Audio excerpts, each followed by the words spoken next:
morning, my name is Richard Perry and this is the ETX Capital Morning Market Bite. Asian shares fell overnight and bonds tried to stabilise after a vicious losing streak, while the euro consolidated a week's hefty gains as investors braced for the US job data later on today, along with the turmoil in Greece. The main exception was China, where stocks advanced after a week of seesawing price action, seeing the Shanghai index adding 0.7%, clearing the 5,000 point barrier for the first time since early 2008, whilst the CSI 300 gained 0.3%. Elsewhere in Asia, the mood was very subdued, with the MSCI's broadest index of Asia-Pacific shares outside of Japan slimmed 0.3%, whilst Japan's Nikkei 225 and South Korean's Kospi shed 0.1%. Global bonds steadied somewhat after a torrid week. Yields on the 10-year US Treasury were resting at 2.32%, having been as high as 2.425% on Thursday. All eyes were on the German 10-year Bund after a rally in the yields to 0.83% on Thursday, away from a peak of 0.996%. Treasury's got a boost when the IMF downgraded its outlook for the US economy and took the unusual step of cautioning the Fed to wait for the first half of 2016 to start raising interest rates. Over in the FX markets, currencies have been equally whipsawed. The euro was at 1.1217 in the Asian trading session, having been as high as 1.1380 earlier in the trading session yesterday. It currently stands at up 2 cents for the week thus far.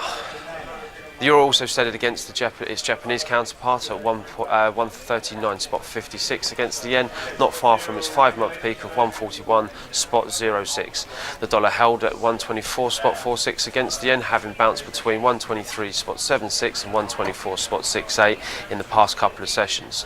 The dollar index, which is a measure against a basket of 6 major currencies, was up 0.2% to 95.616. Commodity markets. Oil was on a defensive ahead of an OPEC meeting that is expected to affirm an output target of 30 million barrels per day, ignoring calls from some producers to cut supply and support prices. Brent crude edged up 3 cents to 62.06 a barrel, while the US WTI futures eased 2 cents to 57.98 per barrel.